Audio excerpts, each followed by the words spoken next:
Pigweed here. Today we review a Heineken and discuss Pilgrims, the Mayflower, and Thanksgiving.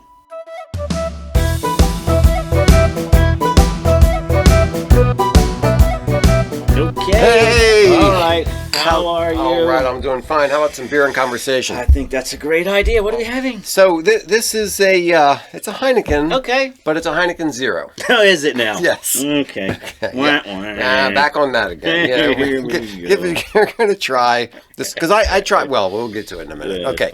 Yeah. So what's on your mind? Well, I printed out my recipe for some bean casserole to get the ingredients. Right. Thanksgiving's coming up, and I was just thinking, we always associated with the pilgrim hats and everything. Yeah. It's like, well, who were these people? Right. And what were they doing there, and how did they get there? Right. And why hadn't anybody else thought about it Right. for them? So, we just do that kind of stuff. Okay. All right. In Pilgrim the stuff spirit of Thanksgiving and such. Yeah. So the Heineken Zero, we had a month where we reviewed all kinds of zero alcohol beers, and we never did this one. And I saw some on sale, and I bought them, and I was kind of surprised. It tastes pretty much like a Heineken. Hey, that's all right. Yeah. I mean, it's not the greatest thing in the world. I'm not a huge fan of Heineken just by itself, but the Heineken Zero tastes a lot like Heineken Not Zero. But, you don't want to drink a soda, you don't want to drink a glass of water, I mean, that's a nice alternative. Yeah. Yeah, exactly. I would rather drink this than a ginger ale. Right. So, all right, there you go. Nothing wrong with that. That's Heineken Zero. Okay, so Pilgrims. Now, here's the thing that always bugged me: is 1492 Columbus sailed the ocean blue. Yeah. And then it's 110 years or something until Jamestown, Plymouth, all that stuff. What are you guys doing? I know. What's going on? So the word comes back. Yeah. So Columbus thinks the world is tiny, and he's just going to sail straight to Asia. Right. Stumbles upon, I don't know what the landmass is. It has to be 25% of what the previous known Earth was. Yeah. He come back and go, guess what? The world's 25% larger than we thought. There's all kinds of people and stuff over there. Well, wow, this has been mind-blowing. And then everybody just went, yeah, whatever. Just continue on with your lives for 5 generations until somebody said, you want to move there? Oh, never really thought about that. So the thing, a lot of people think that Columbus proved the world was round, which is totally wrong. Yeah. Every educated person knew that the world was and the Greeks even had a pretty good estimate. They had a good estimate. They had a very good estimate. They were off by like 4,000 miles or something like that. Yeah. So what Columbus did prove, he thought that the world was much smaller, so that the trip from Portugal or Spain to Japan really wasn't that big of a trip. So imagine if you're... You would never make it. If you imagine the world without North and South America, where that was just total ocean. There's just one ocean that goes from Spain all the way around to Japan. Yes, so I've got for the Pilgrims, it was 66 days for those 3,000 miles. Yeah. So you've got another 3,000 miles to get to California. And then you've got another 5,000 miles. So you got 66 days plus 66 plus another 100 days. Nobody's got 350 days worth of fresh water and food and everything. Yeah, you just absolutely could not do it. Ever. So I mean, it's one of the most fortuitous miscalculations in human history. That's right. So Columbus was totally wrong, but he comes over here, discovers this great big pile of land, and almost nothing happens. I mean, you'd have Cortez, and you have some Spanish missionaries coming over, and the French come over and go back into they explore the St. Lawrence River and some other kinds of things. But there isn't any mass settlement. No, there isn't. People are like, well, I mean, let's trap some furs and look for some gold and just to take it back. Yeah. And it's not until then Jamestown was it 1607? Like, I don't know. Why don't we just set up like a? So these people are different. They're different than the Pilgrims. Yes. Different intentions, but they're like, let's just set up like a permanent place. Yeah. And see how that goes. Everybody and Roanoke Island. That Right. didn't go so Yeah. well. No. But they didn't. There's no evidence. They didn't even find bodies or skulls or anything. Well, right? I think the latest theory is that they just sort of got incorporated into an Indian tribe. All right, I they're guess. just like, I don't know. This ain't so bad. So, okay, 1492, Yeah. 1517 is when Luther nailed the 95 Theses to the church door in Wittenberg. Okay. I've read a lot of Martin Luther's stuff. I don't remember him saying a peep about, oh, guess what? The world is, there's this great big landmass over there, and all these people, we didn't know anything about them. Right. I mean, No curiosity, no, like, what is going on? I mean, at least the Spaniards did think that they were heathens that needed to be converted. Yeah. I guess human sacrifice, that probably dipped you off to the heathen part. So, that had a little bit of a mission other than plunder, but... And also, at that time, the concept of just conquering land and taking it was the normal, that's what everybody thought, Sure, you just go and take this land in this place and make it yours and steal the resources and do... So, why didn't they send big fleets of... Massive fleets, ready, like with plans and equipment and everything to build a town. Like, we're going to show up and we're going to build a city and rock and roll. Yeah, forget this 1 or 2 ship stuff. Send 15 ships with all kinds of material and carpenters and everything else. We're going to go in there. We're going to take over. We're going to, but none of that. We have trappers and we have missionaries. And down in South America, you have Cortez and those guys.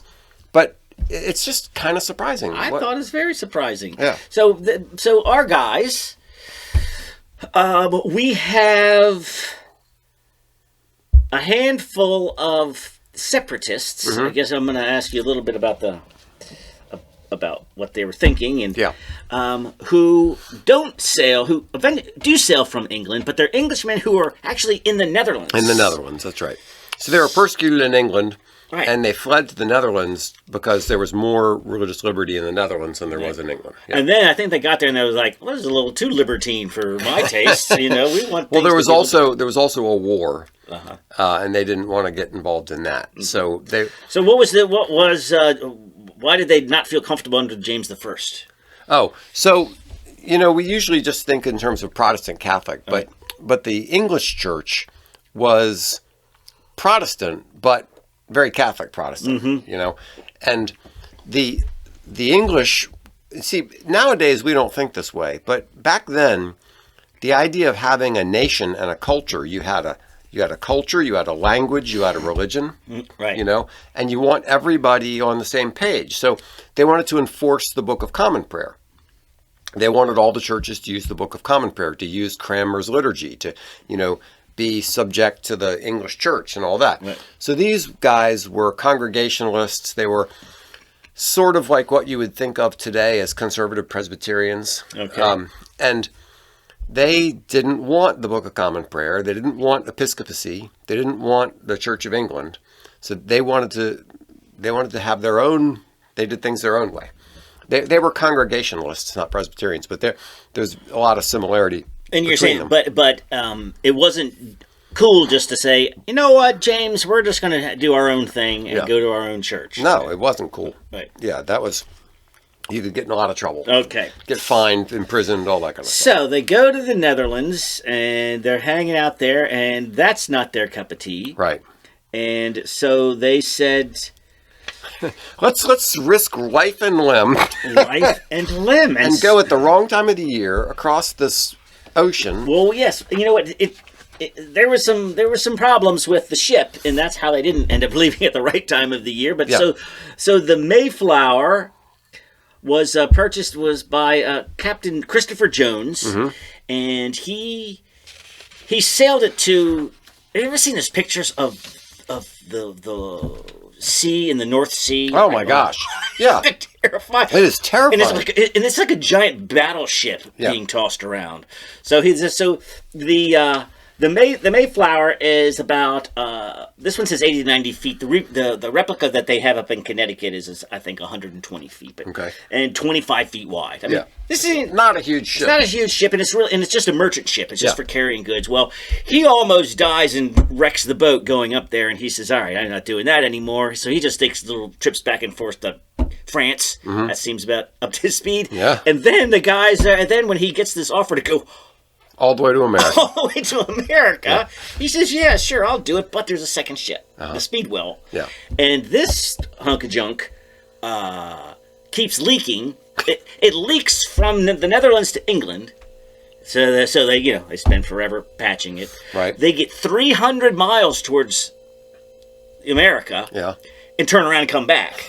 Okay. So at this point, some of these people have already been on the ship for 6 weeks. Oh my gosh. And they're back in England. And they've already got scurvy. And yes, exactly. So a bunch of them bail out. Plus, now they scrap the Speedwell, and they put all the equipment and people on the Mayflower. On the Mayflower. Right. So now you've got about 100. You got to end up with 102 people, like 30 are crew. 30 are crew. 40 are separatists, and another 40 are what they call the strangers, who were just, carpenters and businessmen. Or people who wanted to go trap. I mean, there was a lot of that sort of stuff. There's a lot of Grizzly Adams it's like stuff, the whole. It's like basically a captain in a ship full of pilgrims. Yeah. But it's not. No, it's not. It's all kinds of different people. And there were Europeans coming over to America. There just weren't a lot of them.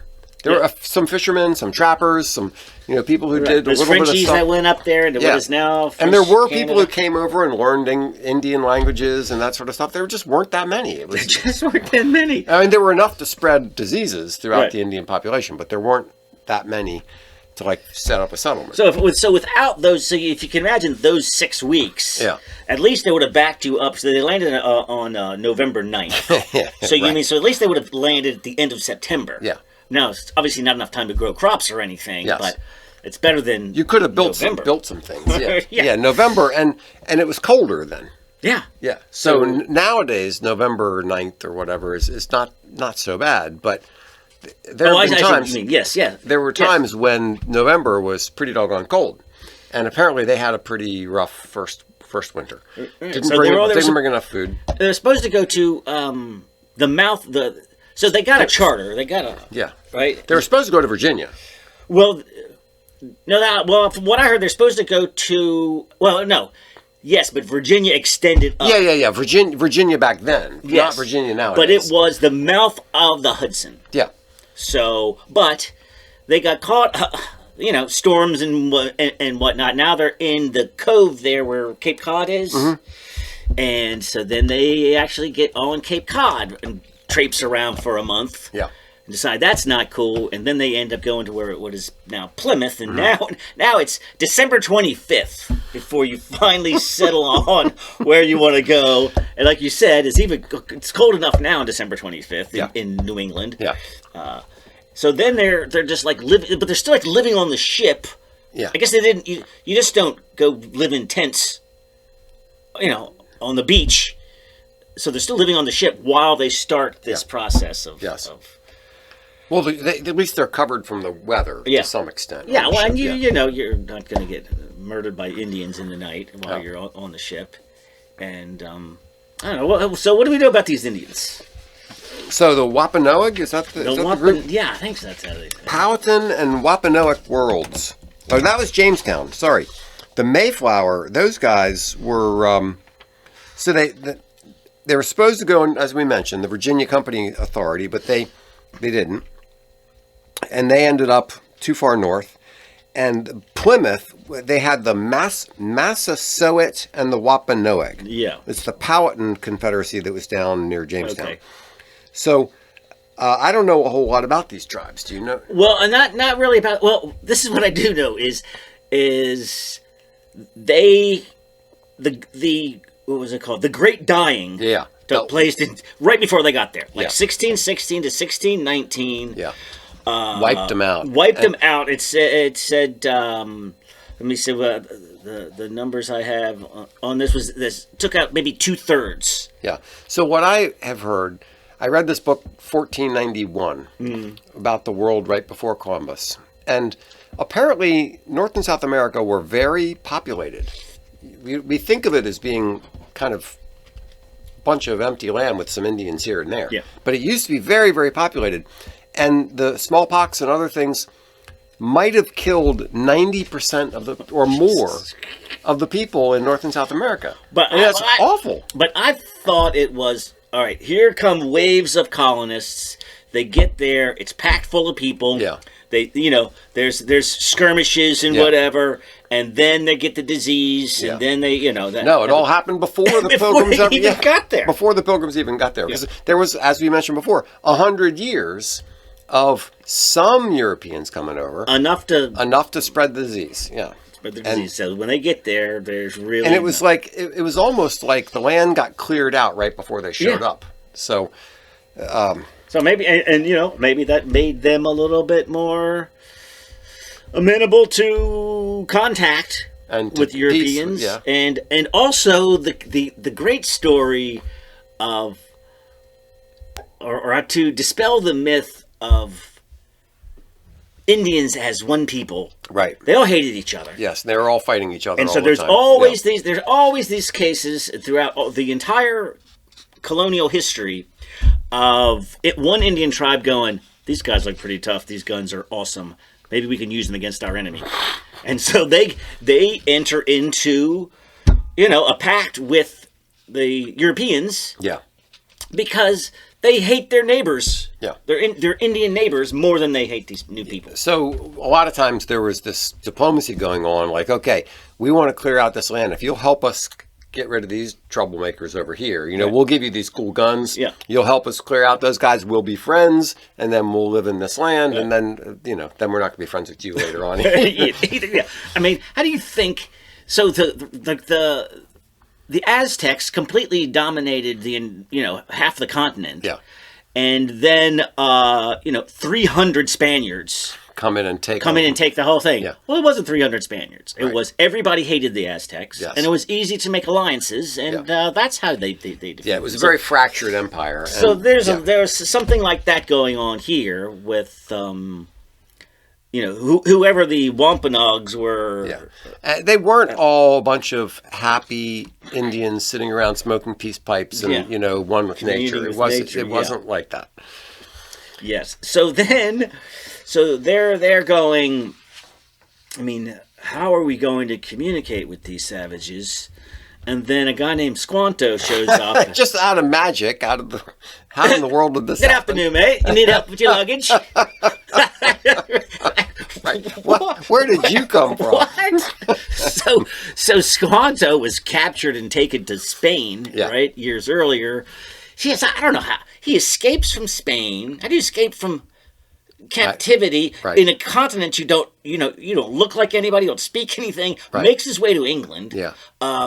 He befriends some Englishmen who then helps him get to America. So I don't even think he's a Wampanoag. I just think he just was an Indian. I don't know, but he knew. But he spent 5 years in London, so he knew English and he knew the local languages and he could communicate between them. And it's really kind of a miracle that Squanto showed up there to help them out with this. But so there's a lot of some people see this as like divine providence guiding the Pilgrims.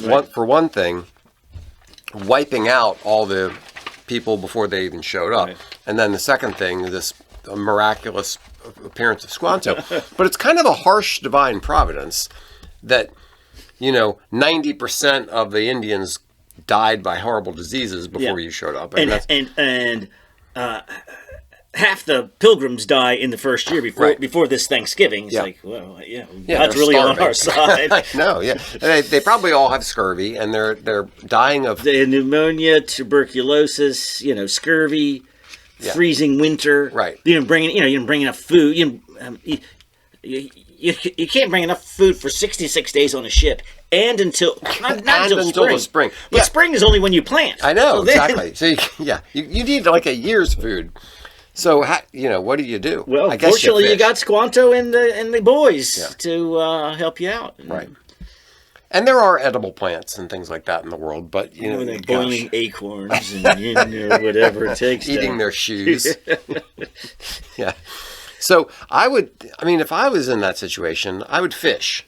Yeah. Fish, it's kind of hard to get enough calories from fish, right, but it's better than starving. Yeah. Yeah. Yeah. And I'm sure you've got some Indians on your side. Yeah, and they can teach you how to fish and catch lobsters and catch. So we went to a Plymouth recreation site. Okay. One of those living history things where they had people pretending like they're pilgrims. And it was funny because they were making fun of lobsters. Like, lobster is just horrible. Who wants lobsters are terrible. Gosh, lobsters. Nobody wants to eat lobsters. That's right. Because they thought of it as just garbage food. Like just now sea insects. Yeah. Well, they are. I mean, it's kind of like pulling a great big insect out of the bottom of the ocean. It's kind of gross, but they taste good.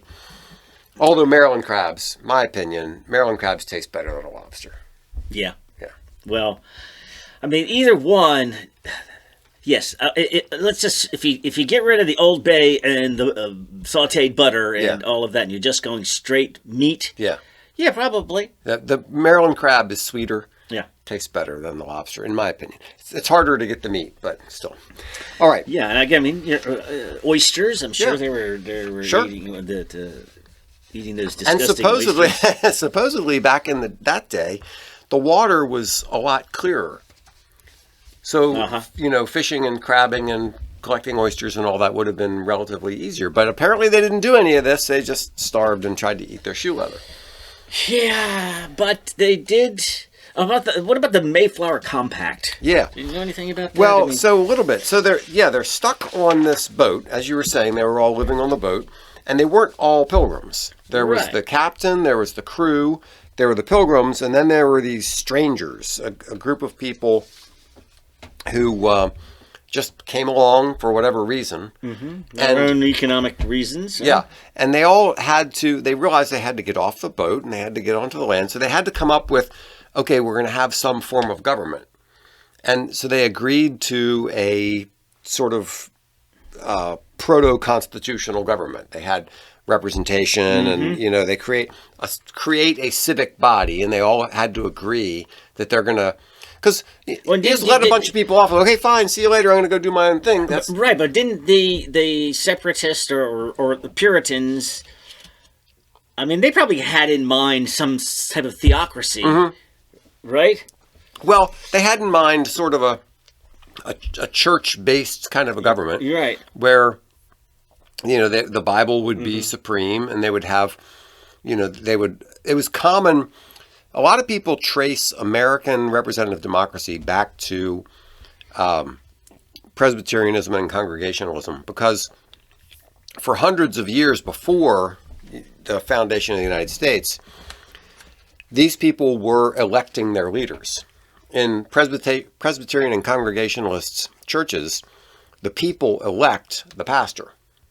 I see. Yeah. So this concept of voting and electing the people to be in charge was already well ingrained in their understanding of things ahead of time. Right. So that kind of formed the intellectual basis for having representative government in the United States. And William Bradford, was he like the head? Wasn't he the first governor of Plymouth Colony or something like that? Yeah. But so were they? Were they Calvinists? Yes. Okay. Yes.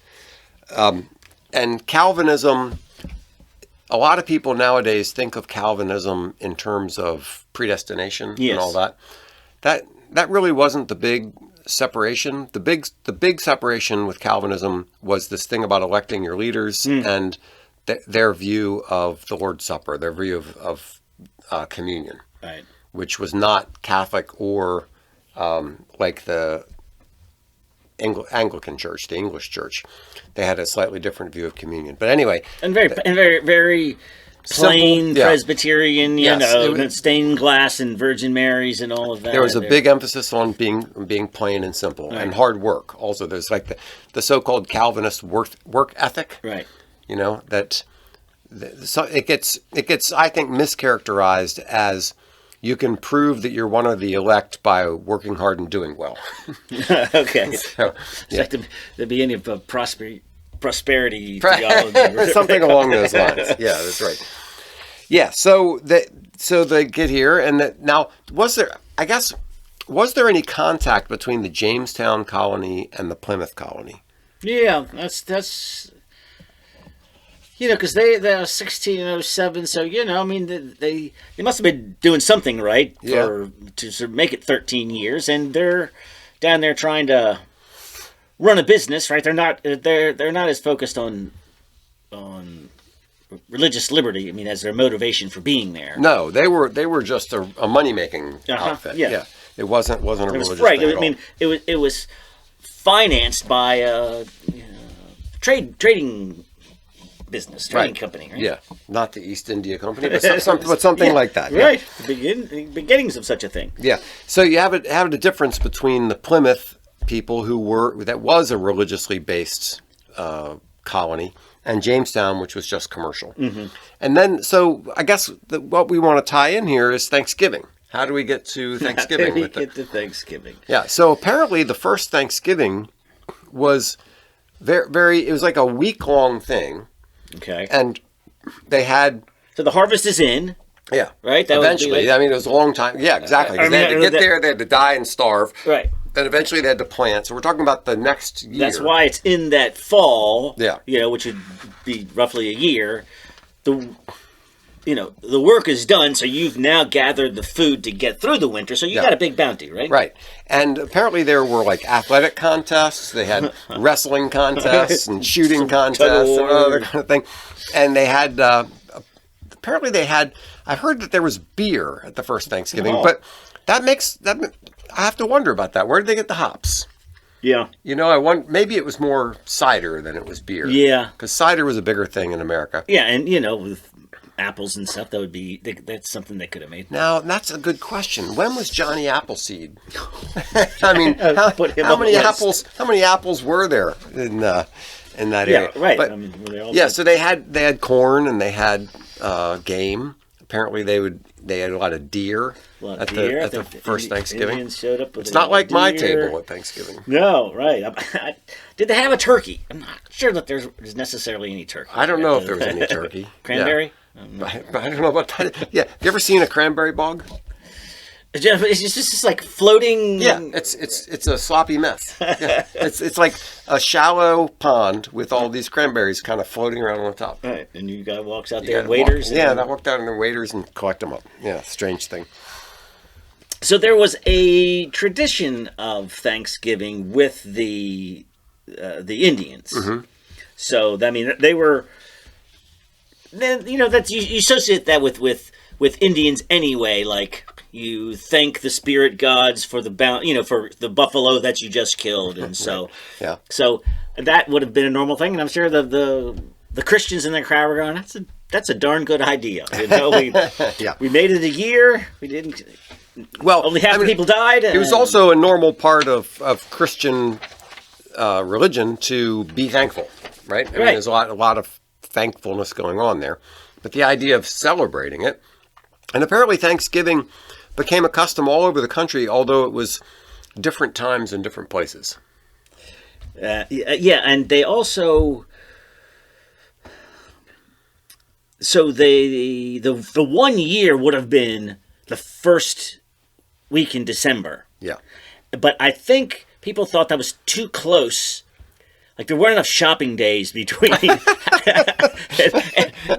the government bumped it back to the end of November, just so it didn't cram up too close to Christmas. Wasn't it Lincoln who first settled the date on the? I don't know. I think it was. Yeah, on the official date for Thanksgiving, because there were different customs in different places for when to have Thanksgiving. But the shopping days, and also when the Christmas decorations can go up in the Home Depot. That was the other big big consideration. Which they've moved to before. I know now it's like July. Yes, that Halloween comes out in August and September is Christmas or something. It's crazy. Yeah. So North America had been transformed by disease. Mm-hmm. there were already, like, I usually think of the English as coming and settling here and that being like the first settlements, but it's not really true. St. Augustine was settled by the Spanish. Right. The French had already gone down the St. Lawrence River, so there were some French settlements up in Canada. There were Jesuit missions all the way over in California, and down around along the bottom of the country, down through New Mexico, Arizona, all that kind of area. There were Spanish missions down along there, going between Florida and out to California.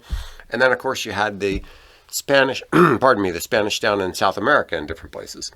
So there was some going on in the Americas. Yeah. Just not as much as you'd think. Yeah. So I guess the guys on the Mayflower, that's in the spring, they just turned around and went home. And it took them like half the time. It took them like 66 days to get there and 35 days to get back. Is it better winds? I don't know. I don't know if it was just the specifics of the weather or it's always that way. Well, what I mean? Because of the winds. There is You've the got current. the current. Yeah. So maybe it is easier that way. Maybe it is. And I don't know when the next, after he reported back on how great it was. How long till? How long did the people just say that's a great idea? That's a great. Half of us die on the trip over. Yeah. How many of the Pilgrims died on the trip over? Yeah. It was some pretty nasty number, but I don't remember exactly what it was. I know. I mean, the numbers I have for who died in that first year was somewhere between 45 and 52, which is out of 102. That's pretty bad. That's pretty bad. I don't know how many died on the actual ship. Yeah. How'd you like to be digging the graves in the freezing cold winter? I mean, oh my gosh. Yeah. What a miserable nothing existence. To eat and Yeah. But they made it, and so I've got. Hold on, let's wrap this up with the little quote from Mother Bear. Okay. And who, I mean, presumably she was Wampanoag? She was Wampanoag and familiar with the ways of the Pilgrims? No, the ways of the Indians and their Thanksgiving. Right. And Mother Bear says, when I was young, we were taught by our grandparents and great-grandparents to believe that the purpose of life is to be in a state of thanksgiving every day. Okay. So, to Mother Bear, there you go. To gratefulness and Thanksgiving. Happy Thanksgiving. Happy Thanksgiving. Cheers. Thanks so much for listening to Beer and Conversation with Pigweed and Crowhill. Remember to visit us at pigweedandcrowhill.com or send us an email at pigweedshow@gmail.com.